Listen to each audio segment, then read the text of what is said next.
दोस्तों नमस्कार। दोस्तों, लाशों पर सवार होकर लोकतंत्र की सवारी कैसे की जा सकती है? मौत के मुंह में इस देश के नागरिकों को ढकेलकर लोकतंत्र को जिंदा कैसे रखा जा सकता है? शहर दर शहर, शव दर शव, इनको नंगी आंखों से देखते हुए जिनका काम इन्हें बचाने का है, लेकिन उन सारी परिस्थितियों को नरसंहार की स्थिति में ढकेलकर अगर नारे लगने लगे कि लोकतंत्र का मतलब चुनाव है और चुनाव में जनता ही तो वोट डालती है और वही तो अपने नुमाइंदे को चुनती है और यह उत्सव तो हर 5 साल में एक वक्त आता है, तो ऐसे में नरसंहार भी जरूरी होगा, तो हम कर लेंगे क्या? यह एक ऐसी परिस्थिति है जिसको भारत ने बीते 365 दिनों में जिया है।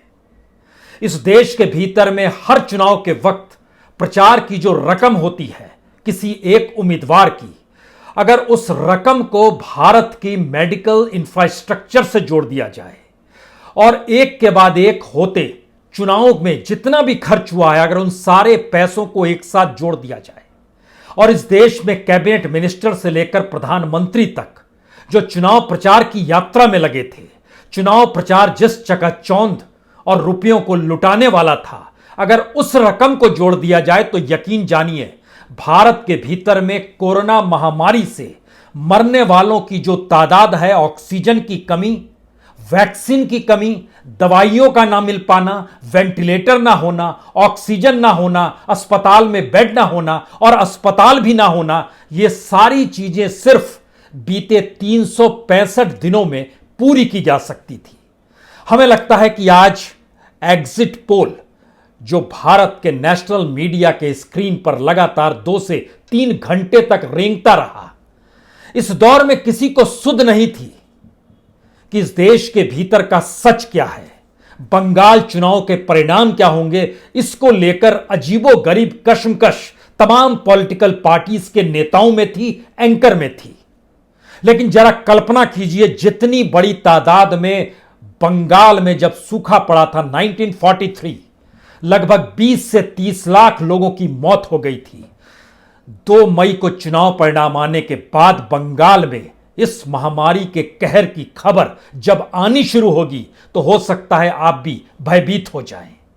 मौजूदा वक्त में इस देश के चंद शहर हैं, चंद राज्य हैं जो इतने प्रभावित हैं कि पूरी दुनिया को भीतर से हिला चुके हैं। लेकिन 2 मई को जब चुनाव परिणाम आ जाएंगे और उससे पहले आज के एग्जिट पोल की तस्वीर तो बहुत साफ बताती है कि इस देश की मौजूदा सत्ता को कोई हरा नहीं सकता है। उस सत्ता के पास एक जादूगर है जो चाहे शवों पर सवार हो जाए, चाहे लाशों को रौंदते हुए निकलता चला जाए, लेकिन उसे कोई पराजित नहीं कर सकता है। इस देश के भीतर में किसान आंदोलन हो या फिर गरीबों के सामने 2 जून का रोटी का संकट हो, मध्यम वर्ग के सामने बेरोजगारी का संकट हो, कॉरपोरेट के सामने बिजनेस का संकट हो, लेकिन मौजूदा राजनीतिक सत्ता को कोई हरा नहीं सकता है, क्योंकि एग्जिट पोल ने बहुत साफ तौर पर 2-3 बातें इंगित कर दी।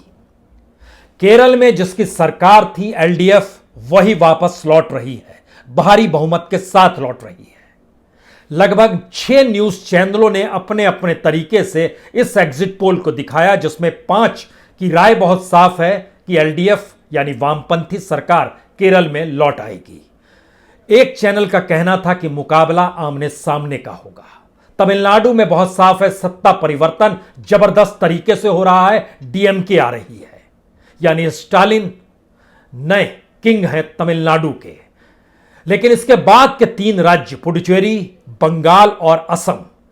इन जगहों को लेकर जो जादू बीजेपी का था, जो राजनीतिक सत्ता में बैठे नायक कहिए या खलनायक कहिए उनका था, वो जादू रेंग रहा है इस एग्जिट पोल में। असम में भी बीजेपी आ रही है, पुडुचेरी में भी बीजेपी आ रही है और बंगाल में 3-3 यानी 3 चैनल कह रहे हैं कि बीजेपी आ रही है, 3 चैनल कह रहे हैं कि टीएमसी आ रही है, यानी ममता आ रही है। अब इसके अक्स तले जरा सा आज समझने की कोशिश कीजिए, इन बीते 365 दिनों में इन चुनावों में कितना पैसा उड़ाया गया और अगर सिर्फ कोरोना काल के वक्त में सारे चुनाव रोक दिए जाते और यह चुनाव की रकम जो है इलेक्शन कमीशन की रकम से हटकर कैंडिडेट द्वारा उड़ाए गए रुपयों का जिक्र आज हम आपसे करना चाहते हैं। क्या आप कल्पना कर सकते हैं कि बीते 365 दिनों में इस देश के प्रधानमंत्री हर 7 दिन में एक चुनावी रैली कर रहे थे? यानी कोई फिक्र ही नहीं थी इस देश के भीतर में महामारी से आने वाले वक्त में कैसे निपटना है, या जो मौजूदा वक्त में महामारी चल रही थी उसमें लॉकडाउन एक आखिरी परिस्थिति नहीं पहली परिस्थिति थी, और इन सब के बावजूद भी घूमना बिफरना सब कुछ प्रधानमंत्री का जब चल रहा होगा तो इस देश के भीतर में कोई भी राजनीतिक दल और उसका नेता क्या सोचेगा। अब आप सोचिए कि कोरोना काल में बिहार में चुनाव हुए, इसी कोरोना काल में मध्य प्रदेश की 28 सीटों पर उपचुनाव हुए, और इसी कोरोना काल में बंगाल, असम, तमिलनाडु, केरल और पुडुचेरी में भी चुनाव हुए। जो इलेक्शन कमीशन ने जिन पैसों को निर्धारित किया हुआ है कि आप चुनाव प्रचार में इतना खर्च कर सकते हैं, बड़े राज्यों के लिए वह 30,80,000 है, छोटे राज्यों के लिए वह 22 लाख रुपए है। छोटे राज्य का मतलब पुडुचेरी है, केरल है और असम है। बड़े राज्यों का मतलब बंगाल है, तमिलनाडु है, बिहार है और मध्य प्रदेश के 28 सीटों के उपचुनाव भी हैं। अब आप जरा कल्पना करनी शुरू कीजिए, जितना पैसा खर्च किया गया इन चुनाव में, अगर उसके एवज में वह पैसा इस देश के मेडिकल इंफ्रास्ट्रक्चर पर लगा दिया गया होता तो दिल्ली के एम्स को टक्कर देने वाले 2 एम्स इस देश में तैयार हो जाते। अगर एम्स की जरूरत नहीं है तो इस देश में हर प्रत्याशी ने चुनाव प्रचार में जो भी खर्च किया है, हर प्रत्याशी के हिस्से में 10 वेंटिलेटर आते हैं, वो 10 वेंटिलेटर को बना सकता था। हर 4 प्रत्याशी के प्रचार के भीतर में एक मेडिकल ऑक्सीजन प्लांट लग सकता था। लेकिन जब आप इन्हें जोड़ना शुरू कीजिएगा तो आप हैरत में आ जाइएगा। अगर सिर्फ 365 दिनों के चुनाव प्रचार पर जो खर्च हुआ है उसमें 40,000 वेंटिलेटर, 12,500 मेडिकल ऑक्सीजन प्लांट इस देश में लग सकते थे। लेकिन इस देश की प्राथमिकता चुनाव है, एग्जिट पोल है, और हर किसी को चिंता इस बात की है कि ममता आ रही है या मोदी का जादू चल गया, असम में सरकार पलटेगी या नहीं पलटेगी। कांग्रेस भी उसी दिशा में देख रही है। किसी ने हिम्मत नहीं जुटाई कि हम इस चुनाव में नहीं कूदेंगे और जो भी चुनाव प्रचार का पैसा होता है हम उसको पैसा इकट्ठा जरूर करेंगे, लेकिन उसको इस देश की सेवा में लगा देंगे, क्योंकि यह पूरा काल कोरोना काल था, यह महामारी का काल है। उससे कैसे निपटेंगे इस दिशा में हम पैसे लगाएंगे। अब आप आइए राज्य दर राज्य। बिहार में सिर्फ और सिर्फ जो कैंडिडेट्स थे अपने प्रचार के जरिए इन्होंने लगभग 375 से 400 करोड़ रुपए खर्च किए। बंगाल के भीतर में 450 से 500 करोड़ रुपए सिर्फ कैंडिडेट के प्रचार पर खर्च हुए हैं। असम में लगभग 150 करोड़ रुपए खर्च किए गए चुनाव प्रचार में। तमिलनाडु में यह लगभग 360 से लगभग 400 करोड़ तक का खर्चा निकल कर आता है। केरल में 112 से 120 करोड़ के बीच का खर्चा है, और पुडुचेरी जो सबसे छोटा राज्य है, केंद्र शासित है, वहां पर तकरीबन 25 करोड़ रुपए खर्च हुए सिर्फ चुनावी प्रचार में। और इसके ठीक समानांतर मध्य प्रदेश में जो 28 सीटों पर सत्ता बदलने और पलटने के लिए जो चुनाव हो रहे थे कि वहां पर कांग्रेस दोबारा जीत जाएगी तो सत्ता में आ जाएगी, क्योंकि उसी के विधायकों को किसी ने खरीद लिया था, और जिसने खरीदा था, जिस बीजेपी ने, उसकी जब बोली निकल कर सामने आई तो उसकी कीमत भी निकल कर आई। तकरीबन 50 करोड़ रुपए उस पर भी खर्च किए गए। 50 करोड़ शुरुआती रकम थी, उसके बाद पद और उसके जरिए पैसा कमाने की बात जो थी वह तकरीबन 150 करोड़ की थी। और इस चुनाव में, इस 28 सीटों पर जो चुनाव हुए, इसमें 100 से 150 करोड़ रुपए प्रचार पर फूंका गया, वोटरों को लुभाने के लिए फूंका गया, मीडिया को अपने अनुकूल करने के लिए फूंका गया, मीडिया के जरिए प्रचार पर फूंका गया, प्रचार सामग्री की लिपापोती जो भी हुई, सब कुछ कोरोना काल में हो रहा है। अब यहां से सवाल होता है कि आखिर चिंता कोई क्यों करेगा, जब इस देश के प्रधानमंत्री ही चुनावी रैलियां दर रैलियां कर रहे थे। याद कीजिए, अक्टूबर नवंबर के महीने में पिछले साल जब बिहार में चुनाव हो रहे थे, प्रधानमंत्री ने 12 चुनावी रैलियां की। पश्चिम बंगाल में 18 चुनावी रैलियां की, असम में 7 चुनावी रैली की, तमिलनाडु में 7 चुनावी रैली की, केरल में 5 की, पुडुचेरी में चुनाव रैली की। सबको जोड़ दीजिएगा तो 50 से ज्यादा चुनावी रैली सिर्फ प्रधानमंत्री ने की। और अगर पूरे एक साल को इस हिस्से में ले आइएगा जहां पर 365 दिनों में यह देश महामारी को देख रहा है, तो फिर हर 7वें दिन इस देश का प्रधानमंत्री चुनावी रैली में अपने आप को झोंक चुका है। इस देश के गृह मंत्री हों, इस देश के कैबिनेट मिनिस्टर्स में लगभग 12 मंत्रियों के नाम जो चुनावी प्रचार में अपने आप को फूंक चुके थे, किसी को कोई ध्यान नहीं था। क्या आप बता सकते हैं इस देश के भीतर में कैबिनेट मिनिस्टर्स का योगदान महामारी को लड़ने को लेकर या जनता के साथ खड़े होने को लेकर कुछ भी रहा क्या? इस दौर में प्रधानमंत्री एक अस्पताल में नहीं गए, दौरा नहीं किया, वर्चुअल मीटिंग अस्पताल के भीतर झांक के नहीं देखा। लेकिन जिस दिन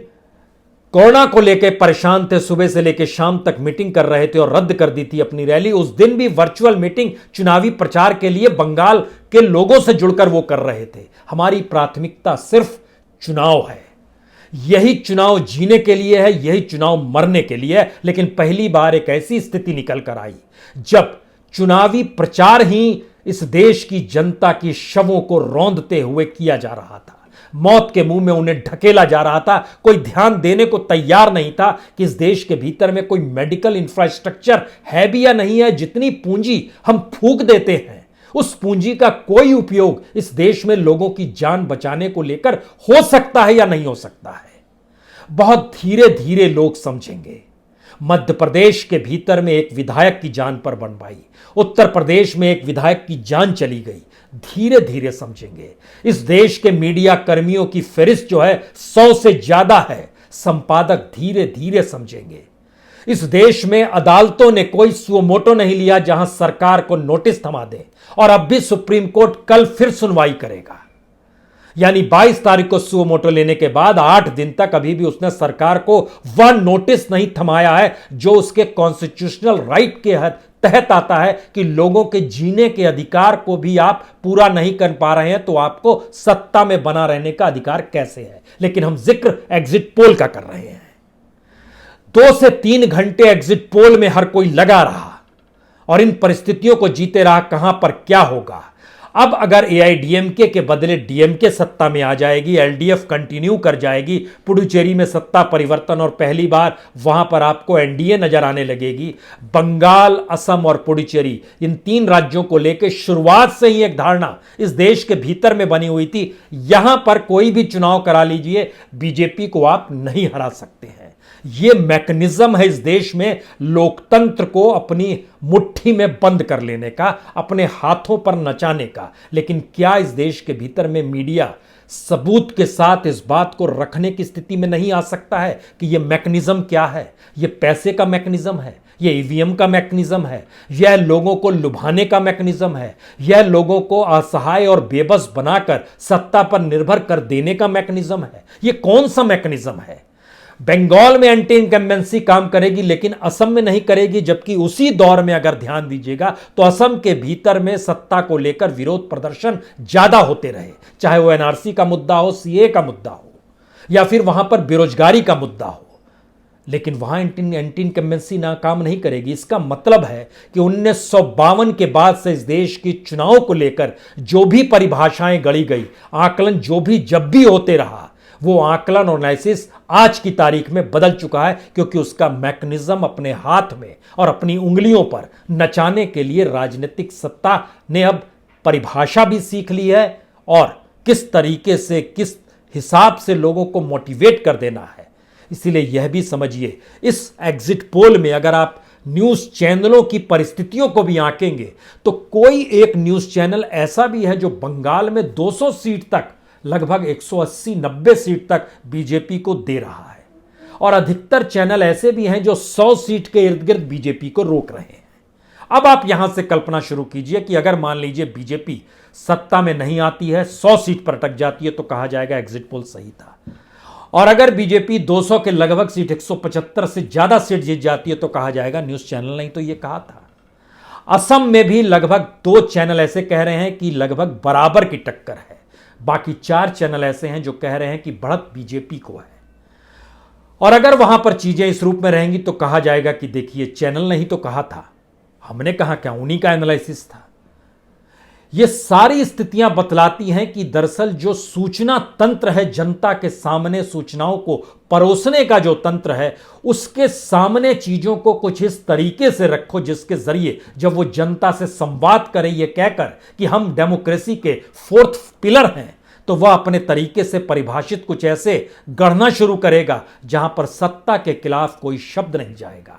और परिणाम भी जो होंगे उसको भी मैकेनिज्म के जरिए मैनेज किया गया, यह भी नहीं होगा, कुछ भी नहीं होगा, सब कुछ अनुकूल होगा, यही लोकतंत्र है, यही जिंदगी है, यह मान लिया जाएगा। लेकिन हमें लगता है कि यह इस देश में पहला मौका है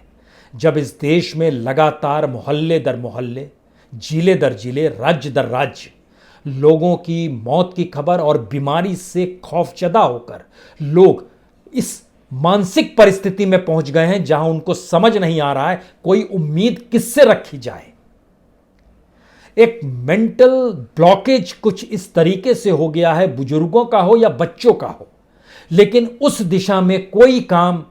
कुछ भी नहीं हो पा रहा है। हर एक छोटी मुसीबत के ठीक समानांतर एक बड़ी मुसीबत लाकर खड़ी कर दी जाती है, और उस बड़ी मुसीबत के आगे फिर एक दूसरी बड़ी मुसीबत आ जाती है, और यह मुसीबत डेवलप होते होते इस देश में ऑक्सीजन तक पहुंच जाएगी, यह किसी ने कल्पना नहीं की थी। अस्पताल कम है, इंफ्रास्ट्रक्चर कम है, बेड कम है मरीजों की तादाद में, लेकिन इलाज के लिए ऑक्सीजन तक हमारे पास अगर नहीं है, और यह परिस्थिति सिर्फ अभी दिल्ली या महानगर या मुंबई या महाराष्ट्र के हिस्सों को घेर कर टेलीविजन स्क्रीन पर रेंग रही है, तो जरा कल्पना करने की शुरुआत कीजिए। आज तो एग्जिट पोल का हमने जिक्र किया, 2 तारीख के बाद इस देश में क्या लोकतंत्र का उत्सव होगा, या इस देश के उन्हीं नागरिकों के शवों पर सवार होकर एक नृत्य देखने को मिलेगा इस देश के भीतर में, जो न्यूज चैनल भी नाचेंगे और इस देश की राजनीतिक सत्ताएं और पॉलिटिकल पार्टीज भी नाचेगी।